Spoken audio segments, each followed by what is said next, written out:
and this is something that I actually heard about from TikTok, and it was that the EU is significantly changing its stance on immigration. So we're going to look into that and see what's true about this. Right. Sound there, we got sound there, everything's working.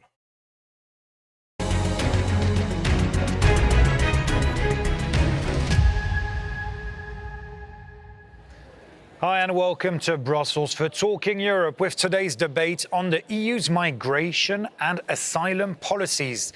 Major changes are in the making with a toughening of rules, more checks on who enters the EU and a new process to facilitate returns. So this is 2 months ago, so this isn't even new.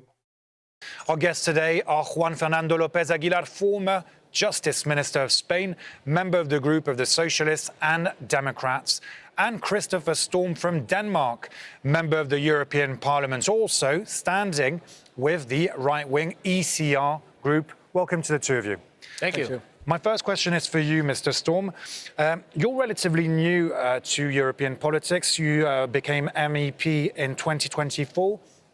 When you joined Parliament, did you have a sense of duty that new immigration rules needed to be implemented?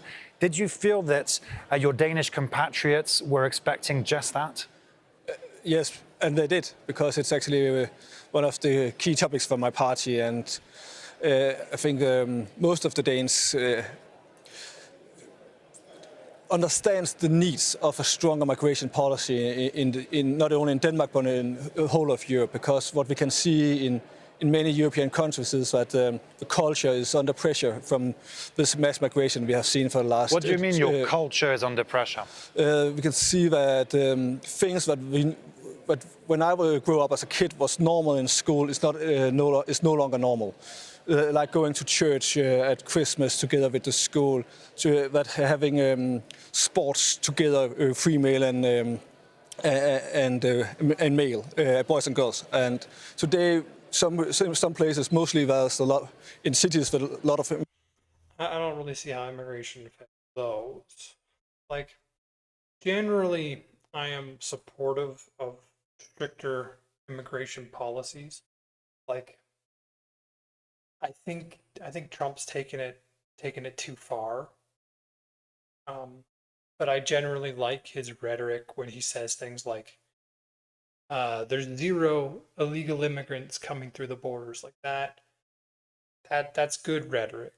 There's no like, you shouldn't just allow unlimited illegals into your country. Like, you shouldn't allow any illegals into your, in my opinion. But so generally tightening immigration is something I usually support.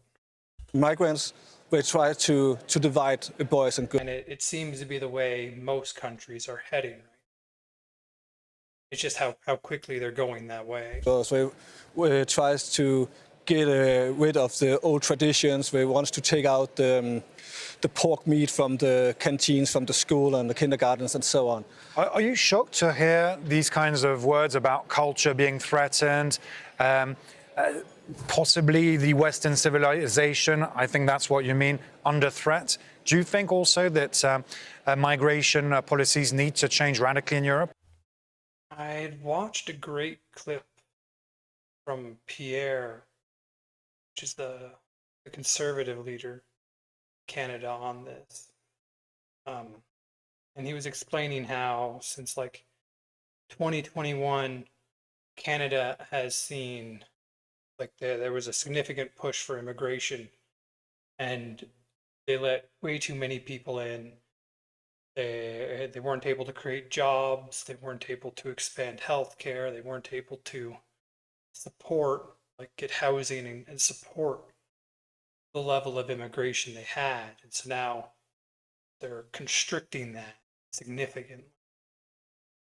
Which I mean, like, it's a problem if you can't create the jobs. Like, if your culture can't absorb the people you're bringing in, you're going to have problems. Yeah, short answer is no. Certainly the EU needs rules. It's needed rules for much too long. And that is why precisely we fought so hard for 10 years in a row, for 2 mandates of the European Parliament, to put in place the actual implementation of a mandate of the Treaty of Lisbon. There should be a common European migration system and a common European asylum system based on rules. The only thing is that those rules are to be implemented. And the deadline for them to be implemented, those 8 regulations in a row, which are the component elements of the Migration and Asylum Pact that we negotiated so hard, are to finally be given the chance to enter into force, actual force, July this year, because it was adopted 1.5 years ago, and it was 2 years for the member states to raise their... So they have new rules coming in July?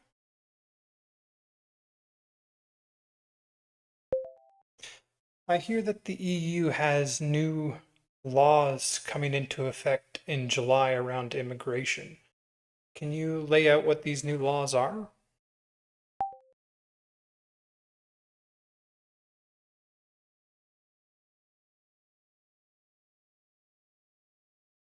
implementation plans to the Commission, and for the Commission to make sure that the member states are fully ready to comply with their obligations according to EU law. But it takes EU law for sure, because migration certainly is divisive. Asylum certainly is divisive. I'm well aware of it. And of course, I do not go along with that negative rhetoric and that negative approach to the migration fact. Is it a negative approach? No, it's not a negative approach, it's the fact. It's not something... Precisely, it's a fact. Yeah. It's not a threat. It's not a crisis. Migration has always been there, has always existed. But it takes a European scale of response. The members... I think this guy is not doing a good job at explaining his stance. This guy is clearly far more experienced in the political realm and the public speaking. Let's see. The EU's main new immigration and asylum rules are part of the Migration and Asylum Pact, adopted in 2024, with full application starting on June 12th, 2026, not July. Okay. Some provisions may have staggered dates or early. There is no major standalone immigration pact launched specifically. Okay, let's see what it is. Border screening and asylum procedures. All irregular arrivals at EU external borders must undergo mandatory screening. So, I mean, that's good. Border procedures, faster asylum processing at or near the border for certain cases, including those with low asylum recognition rates from safe countries. During this time, applicants are generally not allowed to enter the territory. If rejected, individuals move to a return border procedure. Safe countries of origin and safe third countries. A new EU-wide list of safe countries of origin. Bangladesh, Colombia, Egypt, India, Kosovo, Morocco, Tunisia. Asylum claims from nationals of the countries can be fast-tracked. Expanded safe third country concept. Asylum applicants can be declared inadmissible. Okay. Returns and deportation measures. Return regulation. Stronger focus on increasing actual return rates for those without legal rights to stay. Like, I'm pretty sure Canada also has a pretty big issue with this, where we let people in with visas to stay for like a period of time, and when those visas expire, they don't leave, and there's no follow-up to actually ensure that they leave the country when they no longer have the legal right to be here. Return hubs. I'm gonna ask about that next. Return hubs. This is what the whole thing was about. Offshore detention says processing centers. Member states can negotiate bilateral or coalition deals to build or use facilities in third countries, in Africa or elsewhere, for holding and returning rejected migrants. It draws from models like Italy's arrangement in Albania to externalize parts of the process. Longer maximum detention periods for those waiting returns. European return orders. Mutual recognition and return decisions across the EU. Tougher entry bans. Sanctions for non-cooperation. Some elements of the return regulation. Okay. Let's just ask it. Are these regulations likely to reduce the amount of illegal or legal immigration?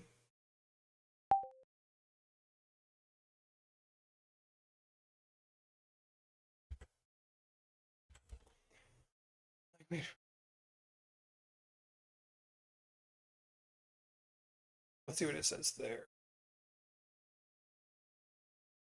EU Migration and Asylum Act and the related return regulations are explicitly designed to reduce illegal migration, irregular or illegal migration, through faster screening, border procedures, expanded safe country concept, quicker returns, and offshoring return hub. So it's designed to reduce illegal migration. It also includes measures to improve legal migration pathways for skilled workers and talents. However, their likely effectiveness is debatable among experts. Governments and analysts use a balanced breakdown based on the assessments of. I mean, we don't want to go into that. I just wanted to know. Is there a summary? Here we go. In summary, the regulations are more likely to contribute to a continued modest decline or stabilization of irregular immigrants, building on 2025 trend, than a dramatic reduction, while potentially facilitating more targeted legal skilled migrants. Long-term success hinges on execution, returns, cooperation, and complementary legal pathways. Outcomes could vary by route and nationality. For the latest data, okay. So it's designed to reduce illegal immigration.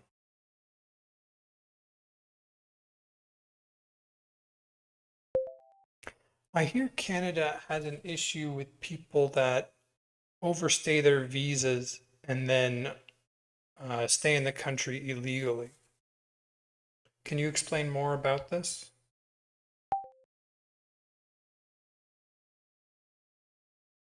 Stay there. What was the? There's something else I wanted to put in here.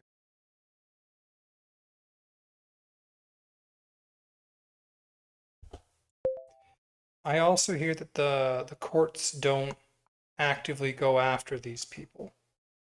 Is that true?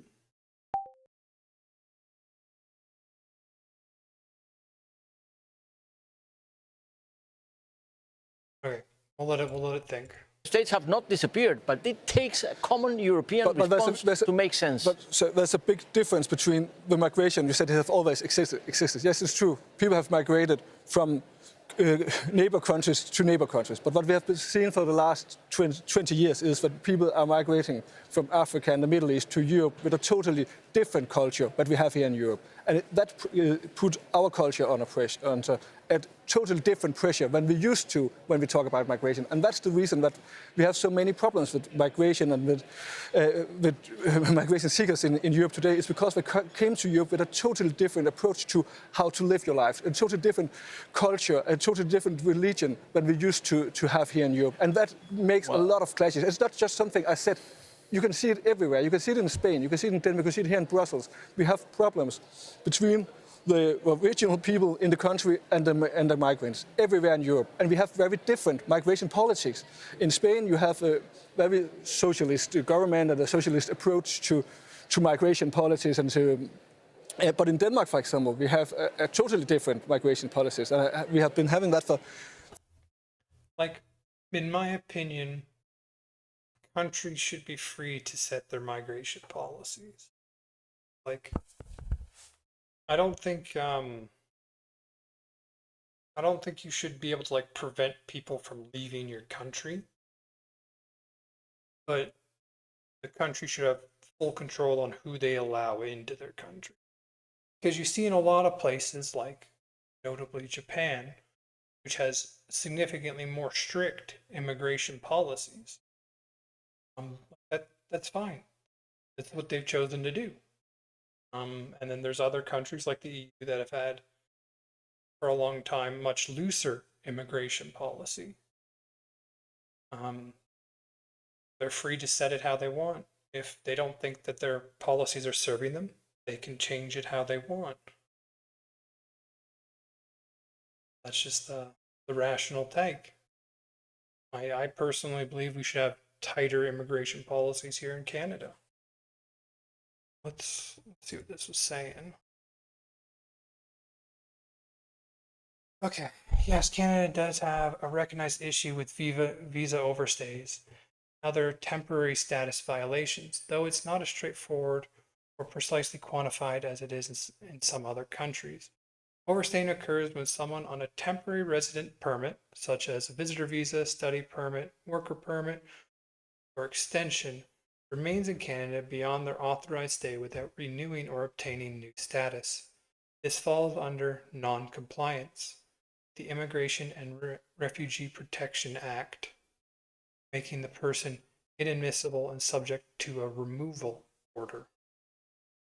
Scale of the issue. Canada does not have comprehensive exit tracking for temporary residents.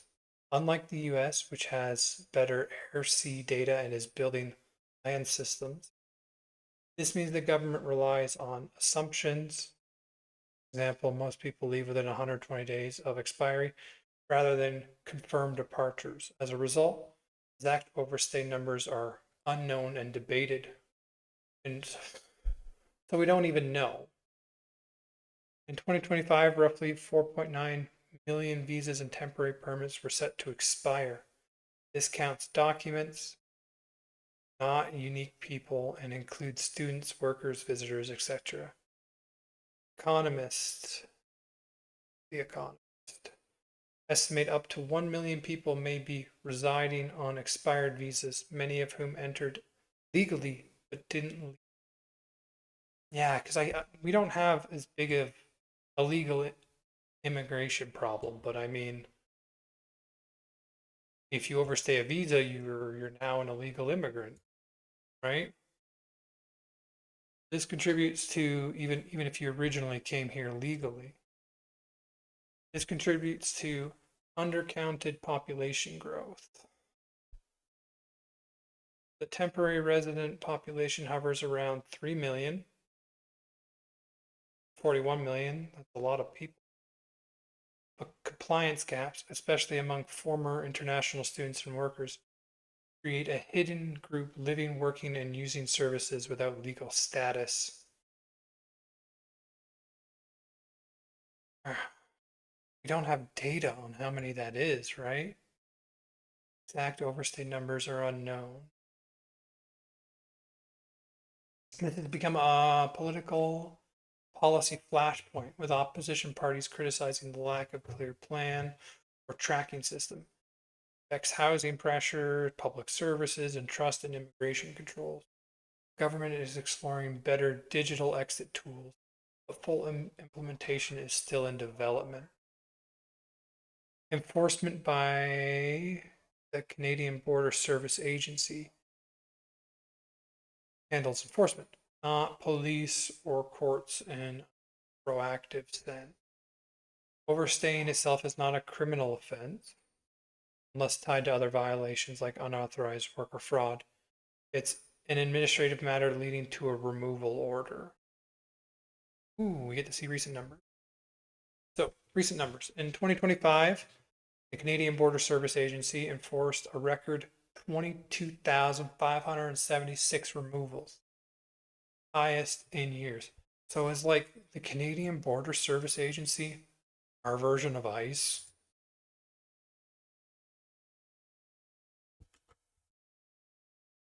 Enforced a record, 22,000 removals, highest in years, up significantly from prior years. I mean, they're putting in work. That's good.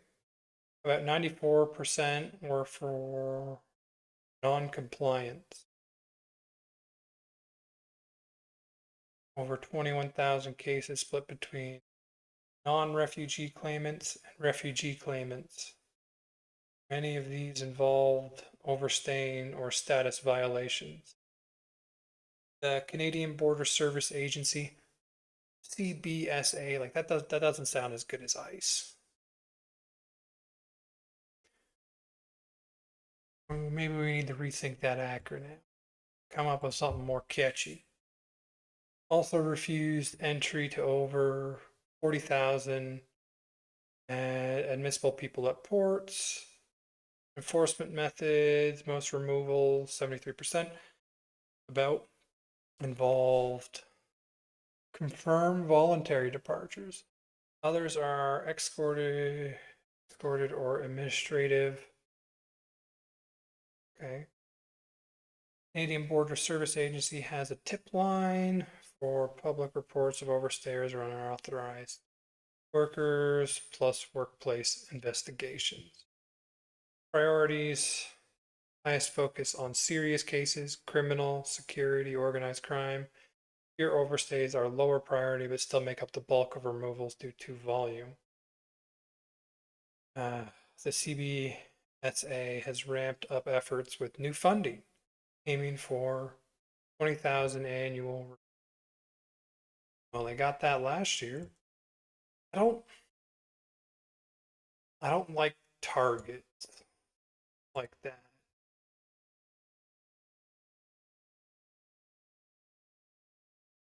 Because like once you solve the problem, it becomes impossible to reach targets. I guess like what other system do we have that would work better? Anyway, let's continue. In practice, CBSA doesn't conduct widespread raids or proactive sweeps for every overstayer. Resources aren't there for that scale. Action often happens when someone is encountered. Example, at a border, airport, workplace raid, or visa tip/intelligence. Many overstayers leave voluntary once a removal order is issued, or they stay undetected until they try to renew something, travel, or interact with authorities. So, like, the fact that we don't have a system for this is bad. Role of the courts: do they actively go after overstayers? This part of what you've heard is largely true. Canadian courts do not proactively pursue or go after visa overstayers. Immigration enforcement is executive/administrative. The CBSA and IRCC issue removal orders. Courts get involved only reactively if the person appeals or seeks review. Limited appeal rights exist for some removal orders. Example, to the Immigration Appeal Division for certain families or permanent resident cases. Most overstayers can only apply for judicial review at the federal court. Court doesn't retry facts, it checks if the decision was reasonable or procedurally fair. Criminal court judges. In unrelated case, most must consider immigration consequences when sentencing, which can indirectly lead to deportation for serious crimes. This doesn't apply to simple overstays. Okay. Critics argue this makes enforcement reactive and incomplete, especially with the tracking gap. Supporters note it prioritizes resource efficiency on high-risk cases while upholding due process. Overall, the issue is real and has grown with the surge in temporary residents in recent years. The government has tightened rules, fewer extensions, more scrutiny, and 2025 saw record enforcement. But the lack of exit data means many overstayers likely remain under the radar. If you're concerned about a specific situation, no, not. All right. Well, the fact that there's no exact overstay numbers are unknown and debated. Like, that's something we should figure out. About how many overstayers are there in Canada at this time? Let's see if it can get us a prediction. For years now, even with the Social Democrats as a prime minister, but we still have the same kind of problems with migrants from the Middle East. So, Well, actually, first of all, it's not true that now we're seeing a completely new situation. Migration has always existed through continents. There has always been movement of people through continents. Only the more so in globalization, which is the final stage of mankind. But precisely because we're living in the globalization, there is nothing you can prevent from moving people who are under tyranny, oppression, drought, lack of resources, or warfare from certain regions of the world to another regions. Because, Like, I understand that, but at the same time, a country should be able to control its own borders. Like, if there's a tide of migrants because of a drought somewhere or a war somewhere, countries should be able to choose whether or not they accept the migrant. Like, that just, like, that's part of the being a sovereign country. You get to make your rules. there is a revolution of And I mean, largely, a lot of places accept migrants like that currently. transports of communications. But the thing is that precisely because we also Europeans have to go global and we have to stick faithful to our values and most importantly to our legislated law, to EU law, it takes a European scale of response. You're making the point. There's many differences between member states because for much too long we have been subject to a negative dynamic of action, reaction, even panicking and hysteria whenever a certain country has been much under pressure in an external. One of the things is that when you enter an economic recession or an economic slowdown, people always look for something to blame. Immigration is like the low-hanging fruit. It's the easiest thing to blame for it, which does allow many places to shift narrative about like the poor economic situation or growth there to removing illegal immigrants or immigration just in general, because they don't want you talking about the economics. Border of the European Union. Take the case of Spain. I'm a Canarian. In the Canarian, we receive 47,000 by boat on a year basis, precisely because that is a fact. It takes a European scale of response. It takes And there is a European response. laws. We are heading for a new migration and asylum pact, but it does seem that Mr. Storm's and his allies' views are winning over because there is a very strict toughening of rules. Is it a victory for you? Of course, you can call it a victory because now people of Europe can see what I have been said for years is the truth and is the way to protect Europe. But it's not a victory in the case of this, when we see what had happened to Europe. I would have wished that we have been doing this 20 years ago, so we didn't have to do what we do now. But I really need to put on a comment on what you said before, that people have migrated from from different places in the world to other continents before. It's not true. We have never seen a migration that large as we see today between continents. Never before as we have today. Never. The only time that we have seen a mass migration from one continent to another continent before was when the Europeans. I mean, we are getting to the era of climate change migrants.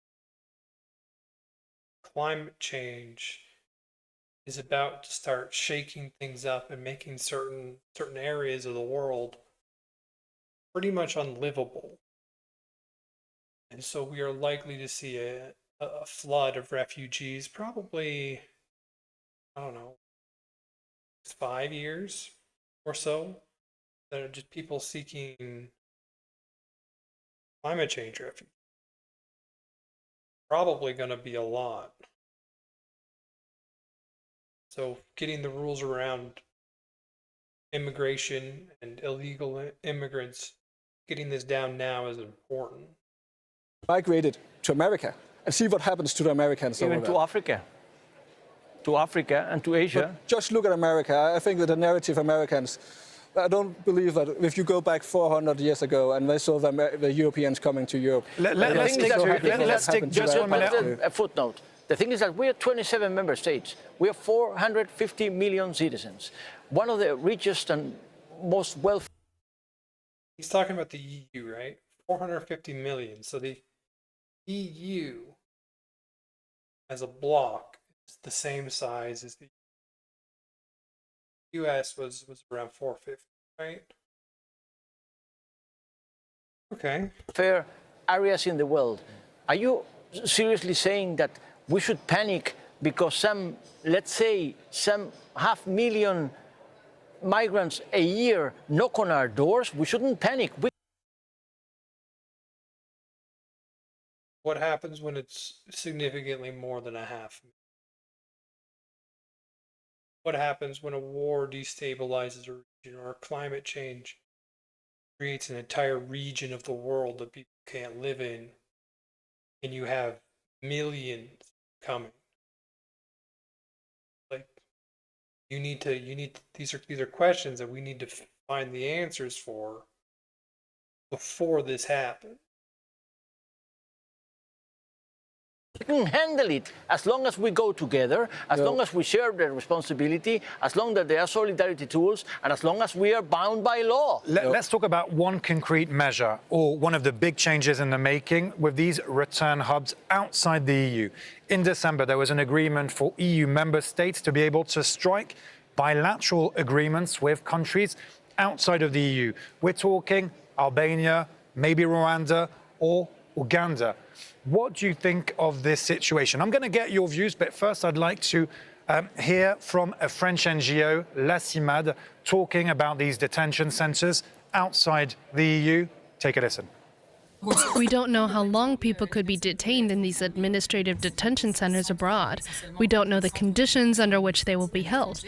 We know very Probably very poor conditions. well that conditions in detention centres in France and Europe are deteriorating, and there would be even less oversight because these centres will be located in non-EU countries that often don't have the same standards in terms of fundamental rights. Your views? Like, so I don't know the full context, but when you look at something like the US, they have very much created a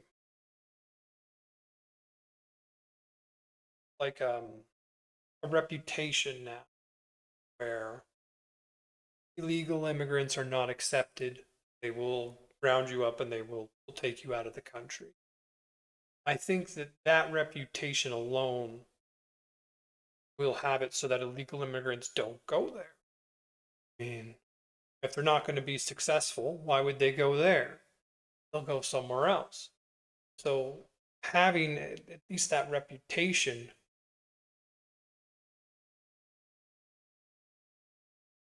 is hard, because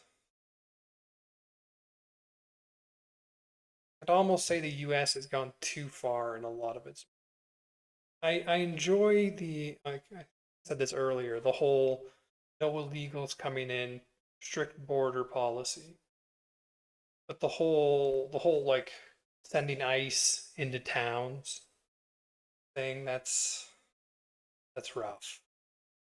I don't know if I'd support going that far. Like administratively, full and sometimes you do have to do what they're doing down there. I just don't think you have to do it at that scale. Right, let's hear what they say about On it. what we've just heard? Of course, I do agree. Of course, we socialists, we are against those detention camps, and we have stated it clearly. For one thing, it begins externalizing our responsibilities and our duties. Second, it's not clear how do you get a third country to set up a detention center so that they keep migrants aiming to Europe out of our sight. Certainly because you pay them. Yeah, like that's hard. Setting up detention centers in third countries you have no oversight in, or limited oversight, I imagine. They don't have no oversight.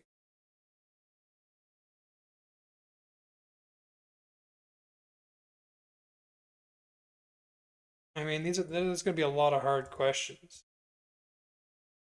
The immigration department in the next couple of years.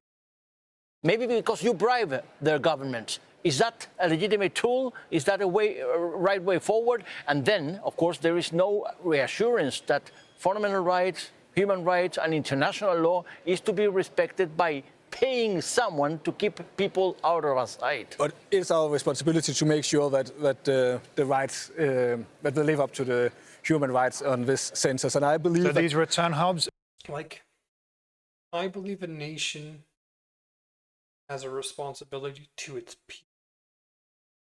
I don't believe it has a responsibility to the people not part of that nation. Like, it's all good to like help out and have like programs, aid programs like that, but the core responsibility of a government is to its nation, and it, in my view, like the rights of other people trying to come to your country, that's not your responsibility. Responsibility as a government is to your. in Are a the good returns idea hubs. for And, you. and I believe that the European Union is capable to make good agreements with these countries that, of course, they will live up to the human rights. So it doesn't concern me at all. But I think it's a very great idea because, first of all, it makes it more safe for the migrants. So they don't have to go all the way through the desert of Morocco, for example, to come to the Mediterranean and take this very dangerous journey. So they don't have to take the journey, and then you have to send them back. Find out if they'll be accepted in the country of origin. Over the sea. Every second hour, one person dies in the Mediterranean for the last 10 years. Every second hour, a person dies because of the migration policy that you support. I don't want us to continue that in Europe. I think it should be much more humane to say, no, let's stop it now. Let's keep people alive and have the migration hubs in Africa. one There is a final point I word would on like to that. be clear.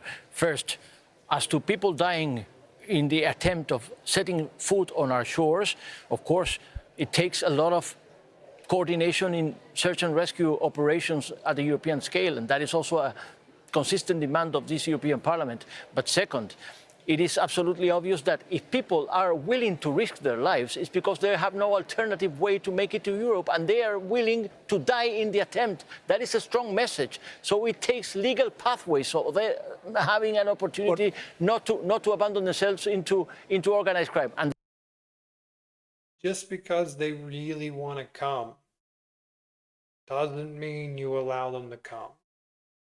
Okay? Like, as I said, government responsibility is primarily to its people, citizens of that country. And it should act in the best faith of the citizens of that country. The third point is that, just to make it clear, the retention centers are not for people on the move, not to make an entry into Europe. No, it's once they make it into Europe, you transfer to a retention center by paying someone abroad so that you keep them out of our sight. Is that a tool? I don't think so. Juan Fernando Lopez Aguilar and Christopher Storm, thank you very much for taking part in this debate. So it does seem like they're making the regulations in order to enter the EU like a little stricter, and that illegally immigrating to Europe will be harder. From what I understand, once you're in the European Union, it's kind of like being in the United States, where you can move around a lot more freely. And so that's why the EU has to set these rules as a block rather than having specific member states. I think there are things member states can do, because I know Poland, for example, has much stricter regulations on immigration. But it's a lot harder to enforce those, because once you've got into the EU in like France or something, you can kind of just cross borders. It would be the similar as like a specific state having harder immigration laws than others. I mean, you do see across the state.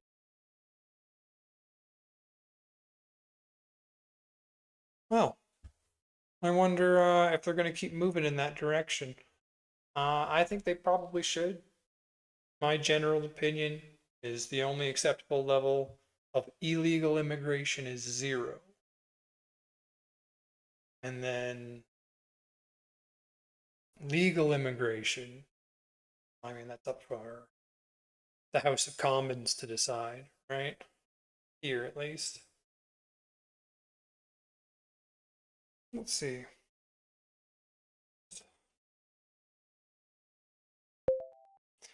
How many immigrants come to Canada each year over the past 5 years? And can you break down where the immigrants come from?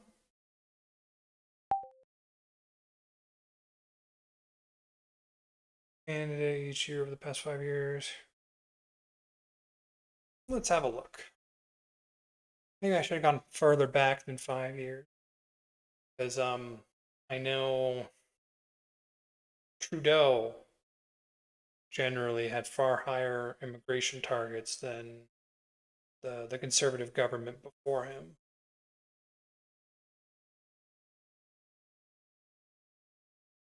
But clarifying immigration term. Let's give it a minute. I'll check the audios.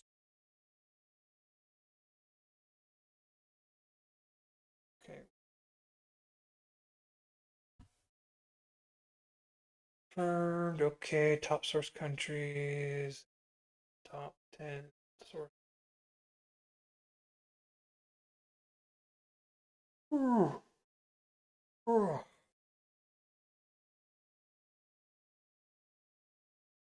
Okay, this is going to take a little bit, isn't it? What was I going to look up next?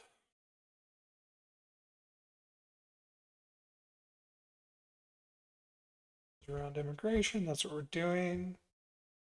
Oh, I wanted to look at the U.S. Supreme Court was looking at a case on birthright citizenship recently.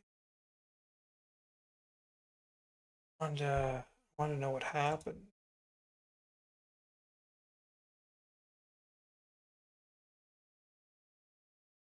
Okay.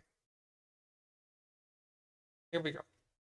Canada tracks immigrants primarily as new permanent residents admitted each year under its annual immigration levels plan. These figures come from official Immigration, Refugees, and Citizens Canada data. Temporary residents, students working, are tracked separately and are not included here. The whole temporary residents and people overstaying are not included in this data. Okay.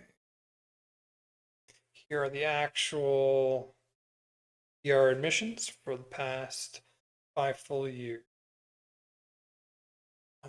2021, somewhere between 405 and 406,000. 2022, 437,000. 2023, 471,000. 2024, 483,000. 2025, 393,000. So they have started to bring the number down. That's almost 500,000. It's 500,000 in a country with 41 million people. That's a huge amount of immigration. Now, Pierre did say that these were high numbers over the past 5 years,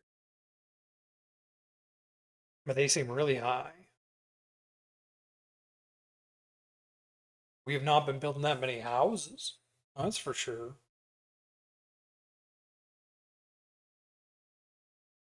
I guess that's part of the housing strain. Okay, breakdown by country / region of citizenship. Okay, exact year by year totals by every country published in one simple table. Dominant source, India has been the #1 for years and accounts for a massive share. I mean, that makes sense. Many people in India speak English.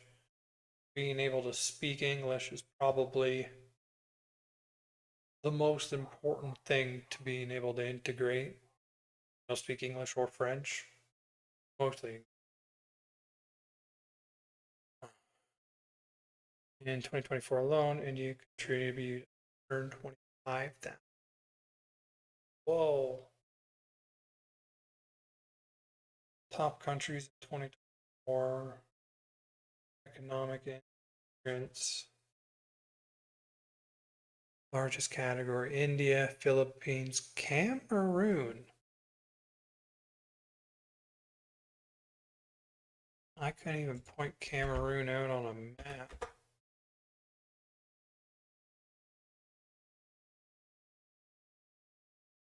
Why there?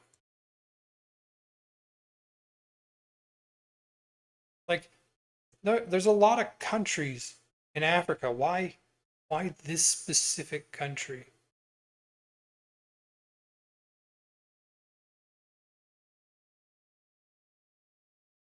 Like, more immigrants came from Cameroon than China.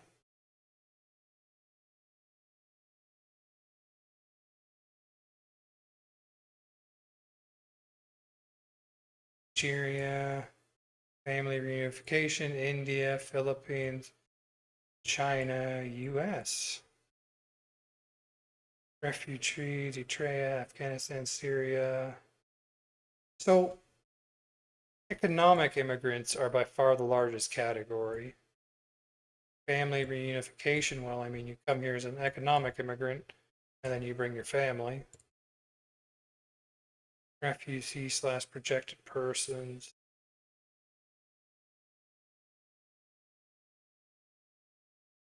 Overall trend across Asia, especially India, Philippines, China, remain the primary region.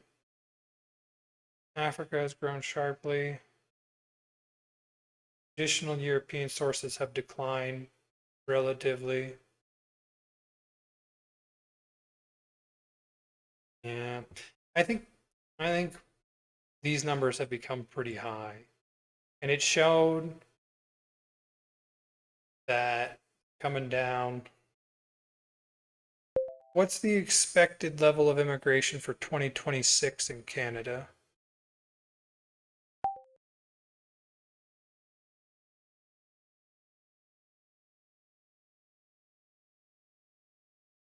Let's see.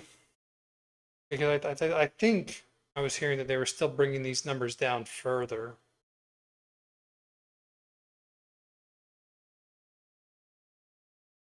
But we're going to see.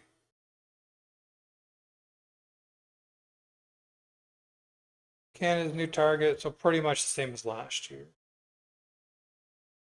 Slight decrease. I mean, how strained our housing market is. This still seems like a lot of people to be bringing in.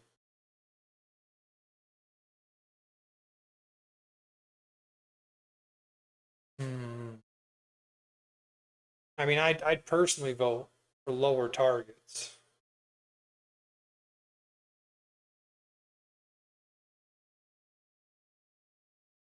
Skilled workers.